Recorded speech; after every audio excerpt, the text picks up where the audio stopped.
Glória a Deus. Vamos iniciar hoje a leitura do livro dos Salmos. O livro dos Salmos.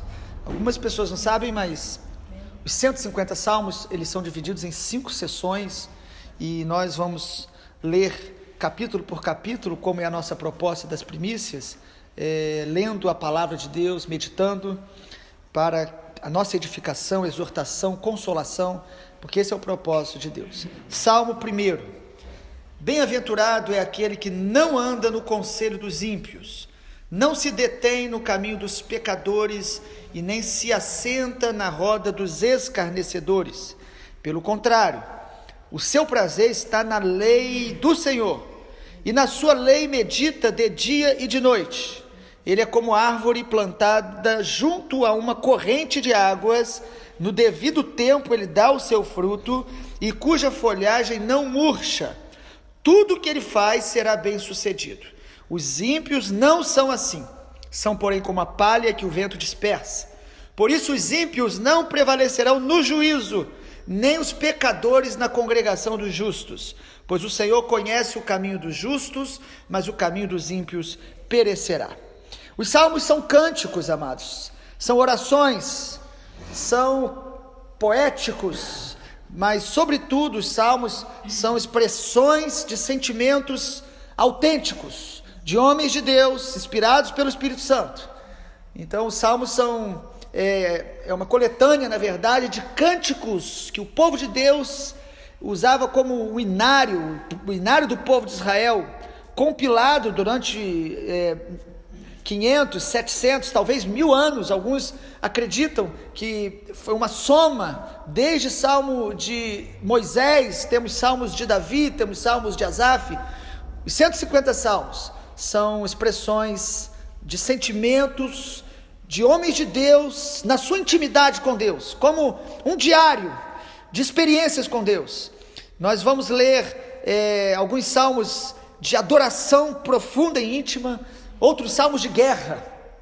Nós vamos ler alguns salmos onde há uma alegria tremenda no coração do escritor, e vamos ler alguns que expressam tristeza, expressam confissões de pecado e como que a graça de Deus estava sobre a vida destes irmãos em Cristo que foram inspirados para escrever os salmos. Nós não citamos os salmos como capítulos, eles são numerados, então Salmo 1, Salmo número 2, 3, mas é palavra de Deus para nós. Dentro da Bíblia, ele é colocado como um livro poético, porque, enfim, são poéticos realmente, mas não podemos nos esquecer que eles são proféticos. Eles são palavras de Deus, e a curiosidade muito interessante é que é o livro mais citado pelo Senhor Jesus no Novo Testamento. Então precisamos meditar nos Salmos. O Salmo 1 vai nos falar sobre o verdadeiro sucesso. O verdadeiro sucesso. Poderíamos colocar muitos outros temas, mas é muito interessante perceber que ele começa com uma expressão bíblica que ela é muito comum nas Escrituras: bem-aventurado, feliz com a felicidade de Deus, uma alegria de Deus. Essa palavra bem-aventurado tenta se traduzir como mais do que feliz, uma plenitude de alegria. Quem é esse que é mais do que feliz? Quem é esse que experimenta o verdadeiro sucesso? Uma palavra que pode ser mal interpretada, mas a Bíblia usa essa palavra, ser próspero ou ser alguém bem sucedido. Em primeiro lugar, o texto diz que os que vão ter a alegria de Deus e vão ter o verdadeiro sucesso, eles são aqueles que não são atraídos pelo mal, eles não são atraídos pelo caminho da impiedade, da desobediência. Versículo 1 diz: bem-aventurado é aquele que não anda, depois diz que não se detém, e logo após que não se assenta. O salmista está mostrando para nós que aquele que vai experimentar a alegria de Deus, você quer ter realmente uma vida bem sucedida, ele diz que nós não podemos ser seduzidos, atraídos ao caminho mau, ao caminho do ímpio. Parece que ele mostra aqui uma sequência, ele diz: olha, não anda no conselho, ou seja, não está ouvindo o que o ímpio diz, e às vezes o ímpio não é o outro, é o teu coração. É aquele que não está ouvindo o seu próprio coração, quando o nosso coração nos inclina a fazer o que é contrário à palavra de Deus. Você quer ser feliz com a felicidade de Deus? Você quer ter o verdadeiro sucesso? Não se deixe seduzir pelo que é mal. O caminho do ímpio, o conselho do ímpio, e nem se assentar com ele. Não parar diante daquilo que é mal. Seja uma conversa ruim, um sentimento ruim no teu coração, não alimente, ou seja, diante da televisão, de programas que vão te contaminar. Feliz é o homem que se afasta do caminho mau. Em segundo lugar, feliz é o homem, a alegria de Deus está sobre o homem, sucesso verdadeiro está sobre o homem que tem prazer em Deus e na sua palavra. Prazer. O contraste que os salmistas tanto fazem, e Provérbios também faz, entre o justo e o ímpio, no versículo de número 2 é muito claro. Ele diz, olha, pelo contrário, o homem que tem a alegria de Deus, ao invés de estar sendo atraído, seduzido e cedendo ao caminho mau, ele vai ter prazer. Não é algo que ele fará por obrigação, ele vai ter prazer, deleite em buscar a Deus e buscar a palavra de Deus. E ler a palavra, e meditar na palavra. Não é apenas ler a Bíblia como um ritual, ou buscando uma palavra que lhe faça bem. Não, ele vai meditar, ele vai ler, ele vai ter prazer, como alguém que se delicia numa refeição saborosa. Os que amam a Deus amarão a sua palavra, meditará na palavra de dia e de noite. Uma das marcas que nós estamos tendo prazer em Deus é o prazer de meditar na palavra de dia e de noite.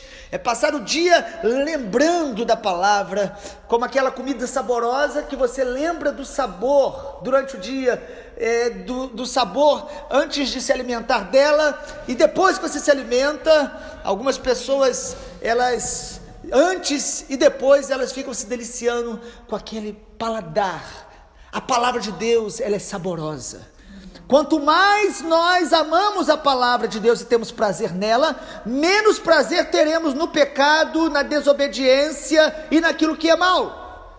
Quanto mais nós temos prazer no pecado, nós perdemos o prazer naquilo que é santo, na palavra de Deus e na presença dele. A verdadeira alegria está quando nós temos prazer em Deus e na sua palavra. Meditar significa pensar, fazer perguntas, inquirir o Senhor, ler o texto bíblico e pedir ao Senhor, fala ao meu coração, aplica na minha vida, eu quero praticar. Quanto mais prazer em Deus, amado, mais nós experimentaremos a verdadeira alegria e o verdadeiro sucesso. E aí, em terceiro lugar, a alegria de Deus e o verdadeiro sucesso vai estar sobre aqueles que, por ter intimidade com Deus, vão ter uma vida frutífera. Frutificação. A partir do versículo de número 3, a comparação que o texto faz é que aquele que encontra prazer em Deus e na sua palavra, vai ser como uma árvore plantada junto à corrente das águas. A Bíblia compara muitas vezes a nossa vida com uma árvore. Ou você está seco, ou você está vivendo na sua autoconfiança, confiando em você mesmo, no seu coração, fazendo o que você quer. Ou você está confiando no Senhor, buscando a sua presença e a sua palavra. A presença de Deus e a palavra de Deus é este rio, é esta fonte, é esta corrente de águas que nos regam, que nos limpam, que nos curam, que onde passa em nós, vai trazendo vida e frutificação. Quanto mais nós mergulhamos e meditamos na palavra de Deus, mais a nossa vida vai ter essa característica de uma árvore saudável. O texto mostra que ela vai dar fruto ao seu tempo, ou seja, tem momentos que nós passamos mesmo buscando a Deus, que nós não vamos ver o fruto como gostaríamos, mas Deus está te regando e te preparando para o momento da frutificação abundante. Mas o interessante é que mesmo que não haja fruto o tempo inteiro, o fruto vem a seu tempo, a árvore ou a pessoa que está em intimidade com Deus e com a palavra, ela vai ter uma folhagem que não murcha. a folhagem não murcha, ou seja, você mesmo nos dias maus e nos invernos espirituais e emocionais que todos enfrentamos, você vai ter a paz de Deus, a alegria de Deus, a graça de Deus, marcando a sua vida. A alegria e a paz não vão sair nos dias maus, a folhagem não vai murchar, você vai ter saúde de Deus, mesmo nos dias maus. E o texto também diz que esta árvore será bem sucedido, este homem, no versículo 3, tudo que ele faz será bem sucedido.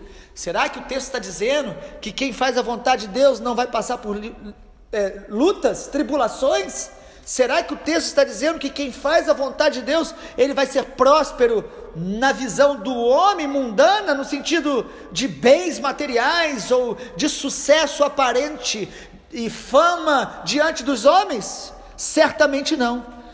Certamente não. Quando a Bíblia fala de bem-sucedido e próspero, a Bíblia está dizendo que a bênção de Deus estará sobre a sua vida. A bênção de Deus pode estar sobre nós em tempos de escassez. A bênção de Deus está sobre nós, às vezes, nos dias difíceis. Ou seja, ser bem-sucedido no ponto de vista bíblico é você estar debaixo da bênção de Deus, do favor de Deus, em todo o tempo. Nos dias bons e nos dias maus. Nos dias de alegria e nos dias de lágrima. Nos dias de conquista e no dia de perda. Saber lidar com isso, como o apóstolo Paulo diz, eu aprendi a viver contente em toda e qualquer situação. Paulo diz isso em Filipenses, ele fala, tanto sei ter muito como pouco, e nesse contexto que ele diz, eu tudo posso naquele que me fortalece. Poder tudo no Senhor não é poder vencer e não ter problemas, dias maus. Poder tudo no Senhor é passar pelo dia mau, ter problemas, mas estar debaixo da graça de Deus, do favor de Deus, da presença de Deus, do pastor Jesus que nos guia para as suas águas tranquilas. E aí o texto conclui dizendo o seguinte, que os ímpios não são assim. Versículo 4. Se por um lado a alegria de Deus, o verdadeiro sucesso está sobre este homem que não anda no conselho dos ímpios, que tem prazer em Deus e na sua palavra, que tem uma vida frutífera, por outro lado, quem anda longe do Senhor, quem escolhe viver o seu próprio caminho, quem faz apenas aquilo que o seu coração está mandando, como muitos dizem, ele está fadado à derrota, não apenas nessa terra. O texto diz que os ímpios, eles não são como uma árvore frutífera, eles são como palha, ou seja, algo que não tem valor algum. O texto diz que o vento dispersa, o ímpio não tem raiz, o ímpio não sabe e perde a visão da sua verdadeira identidade e propósito de vida, como a palha que o vento dispersa. E o texto diz que por isso os ímpios não prevalecerão no juízo e nem na congregação dos justos. É interessante isso. Quanto mais nós temos prazer em Deus, nós queremos estar com quem tem prazer em Deus, e nós temos certeza que após esta vida estaremos com o Senhor. Mas o texto diz que aqueles que escolhem pelo caminho mau, pelo conselho dos ímpios, e aqueles que se assentam na roda dos escarnecedores, dos zombadores, o texto diz que eles não conseguirão congregar. Por isso que há pessoas que elas podem ter muitas virtudes, mas não conseguem congregar. O pastor Jesus, ele nos congrega, ele diz que ele traz para o aprisco, mas aquele que faz só o seu próprio desejo, ele não consegue conviver com pessoas do Senhor na casa do Senhor. Mas os que são do Senhor permanecem. E o texto diz que no dia do juízo o ímpio não prevalecerá, ou seja, pessoas que não buscam a Deus, elas podem viver uma vida inteira com um aparente sucesso, com aparente prosperidade, mas no dia do juízo será o dia onde a realidade será manifestada. Quem é do Senhor estará com ele, quem rejeitou o Senhor, por mais que na terra aparentemente era próspero, e às vezes até religioso, não prevalecerá no dia do juízo. E por que que o juízo lançará os desobedientes para longe da face de Deus, para o lugar que a Bíblia chama de inferno? Porque eles escolheram a desobediência e o caminho mau.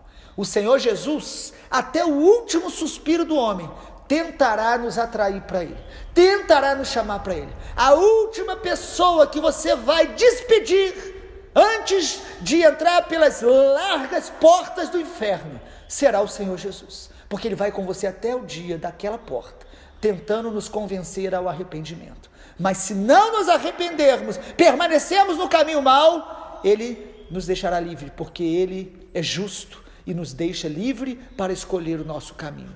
Que nessa manhã o Salmo 1 nos inspire a ter prazer em Deus, na sua palavra, buscando a verdadeira alegria.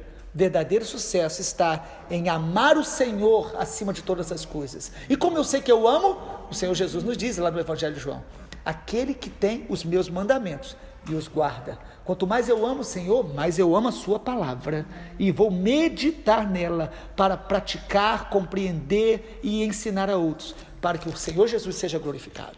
Pai, obrigado pela tua santa, gloriosa, bendita palavra.